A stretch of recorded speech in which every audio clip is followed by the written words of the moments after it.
सभी किसान भाइयों को नमस्कार साथियों। इस समय मैं गांव सलारपुर में हूं और मैं बहुत इंपॉर्टेंट वीडियो करने जा रहा हूं आपके साथ। जरा आखिर तक देख लें। बार बार टेलीफोन और मैसेजेस हैं कि कौन कौन सी खादें धान की विभिन्न फसलों में किस समय में देनी है। हालांकि कई पुराने वीडियोस मेरे हैं और कई यूट्यूबर्स जो हैं उन्होंने भी डाली हैं, अच्छा काम है उनका भी। 24 से 28 दिन की पौध लगा लेनी चाहिए। और ये मैं दिखा रहा हूँ एक पौध जो कम से कम 45 दिन के आसपास है। ऊपर से तोड़ी भी है, अभी ये महिलाएं लगा रही हैं। तो शर्मा जी आप बताओ, ये इतनी बड़ी पौध अभी मैंने देखा कुछ खेतों में लगा रहे थे लोग। तो ये काफ़ी बड़ी हो गई है। हम तो कहते हैं 22, 24, 25 दिन की लगा लो। ये तो कम से कम 1.5 महीने की। ये 1.5 महीने की लगती है ना? कम से कम 45 दिन के आसपास की। तो इसमें तो अब देखो कितनी फुटाव भी हो गया, नीचे से टिल्लर 1-2 बन गए हैं और गांठ सी भी बन गई है। गांठ है नीचे। तो ये कितनी की पैदावारी में कमी आएगी? पैदावार कम से कम 4-5 क्विंटल कम हो जाएगा। 4-5 क्विंटल तो कम से कम भी 45 दिन की है और इतनी बड़ी हो गई है, गांठ भी बन गई है और ऊपर से जड़ें भी निकल आएंगी। तो ऐसी पौध लगाने से बेहतर ये है, हमारे किसान मित्र ने कहा है कि बाजार से खरीद के, किसी किसान से खरीद के आप लगा लें तो आपको लाभ होगा।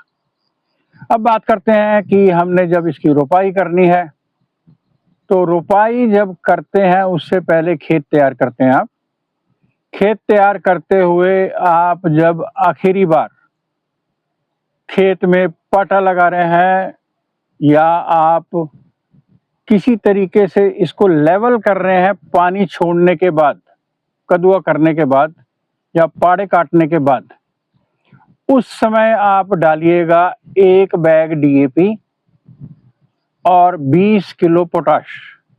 ये पहली खुराक की बात कर रहा हूं, अभी हमने रोपाई करनी है।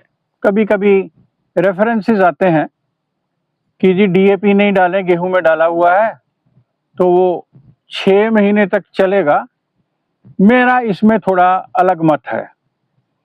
वो काफ़ी ज़्यादा लीच डाउन हो गया होगा, क्योंकि गेहूं में 4-5 पानी दिए जाते हैं आमतौर पे और इतनी देर तक वो स्टे नहीं कर सकता। अगर होगा भी थोड़ा बहुत तो वो 1 बैग का 1/4 हिस्सा हो सकता है। और एक भैया ने हमको ये बताया, वो पूसा बासमती 1401 लगाते हैं, कि मैंने जी पहले डीएपी कभी डाला नहीं था और पिछले 1-2 साल से मैं डाल रहा हूं तो मेरी पैदावारी में इजाफा हुआ है। उनका भी बाइट मैं आपको सुना रहा हूं। डीएपी पिछले साल से शुरू किया है जी, पहले डीएपी नहीं डालते थे। अच्छा, तो कुछ फर्क आया पिछले साल? हाँ जी, कुछ में यील्ड में फर्क आया है 1-1.5 क्विंटल। वैसे उसमें यूनिवर्सिटीज तो कहती हैं भी 28 क्विंटल तक आता है, लेकिन इस प्रैक्टिकल में इसका ज्यादा भी आता है। तो किसान भाइयों, हम पहली बार डाल रहे हैं 1 bag DAP, 20 kilo potash, diammonium phosphate. ये बहुत अच्छा होता है और थोड़ा सा डीएपी में भी अमोनिया होने के चलते नाइट्रोजन सोर्स है, यूरिया जैसे है। तो कुछ किसान भाई जो है वो यूरिया भी डालते हैं डीएपी के साथ और पोटाश भी। तो आप कतई बिल्कुल भी यूरिया नहीं डालेंगे, क्योंकि उसका कोई लाभ नहीं है। जब आप रोपाई करते हैं, पौधे की जड़ें बहुत छोटी होती हैं और 2-3 दिन में ये लीच डाउन करके बहुत नीचे चला जाएगा और इसका पौधों को बिल्कुल भी लाभ नहीं मिलेगा। इसके बाद आप 8 से 12 दिन के अंतराल में जब रोपाई कर ली है, उसके बाद पहला यूरिया देंगे और उस यूरिया के साथ आप जरूर देंगे जिंक सल्फेट। अगर आप जिंक सल्फेट 33% वाला दे रहे हैं तो उसकी मात्रा रहेगी 7 किलो के आसपास, और अगर आप जिंक दे रहे हैं 21% वाला तो उसकी मात्रा रहेगी 10 किलो के आसपास। उसके साथ कुछ सिफारिश है कि आप कोई दवा मिला सकते हैं। तो फिलहाल यूरिया के साथ मैं ज़्यादा सिफारिश नहीं कर सकता हूं कि बकानी को रोकने के लिए बासमती में आप कार्बनिज्म या मैंकोजेब को मिलाएं। आप चाहें तो अलग से बकानी को रोकने के लिए थायोफिनेट मिथाइल 500 ग्राम डाल सकते हैं, ताकि पौधों में बकानी या फफूंद से जनित कोई रोग आए नहीं। इसके बाद आप 12-14 दिन के बाद फिर एक यूरिया डालेंगे। उसके साथ आप डाल सकते हैं 3 किलो 80% WG वाला सल्फर। सल्फर जो है ये नाइट्रोजन के अवशोषण को पौधे तक ले जाने के लिए उसकी सहायता करता है, जिससे दिया गया यूरिया जो है ये नष्ट नहीं होता है, ये पौधों के द्वारा अच्छे से लिया जाता है। ये पौधों में क्लोरोफिल बनाता है और फफूंद जनित कोई अगर बीमारी जड़ों में होने की संभावना हो तो ये उसको भी रोकता है। सल्फर जो है ये कुछ अमीनो एसिड्स जो प्रोटीन के लिए बहुत ज़रूरी होते हैं उसमें भी पौधों में सहायता करता है। इससे दानों में चमक भी अच्छी बनती है और उनका वजन भी बढ़ता है। तो आप सल्फर का प्रयोग ज़रूर करें। साथ में आप और भी कोई चीज़ डालना चाहें तो डाल सकते हैं।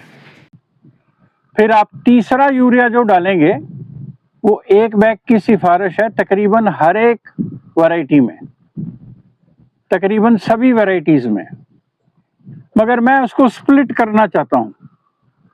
आप तीसरे यूरिया में जो है सागरिका मिला सकते हैं या अन्य कोई तत्व हैं जो आप चाहते हैं उनको आप मिलाइए, डालिए, उससे धान के पौधों को लाभ होगा। उसके बाद जो मैंने तीसरा यूरिया आधा बैग बचाया है उसमें मेरी पुरजोर सिफारिश है कि आप ह्यूमिक एसिड और फुलविक एसिड को भी डालें। इसकी मात्रा रहेगी 2 किलोग्राम प्रति एकड़।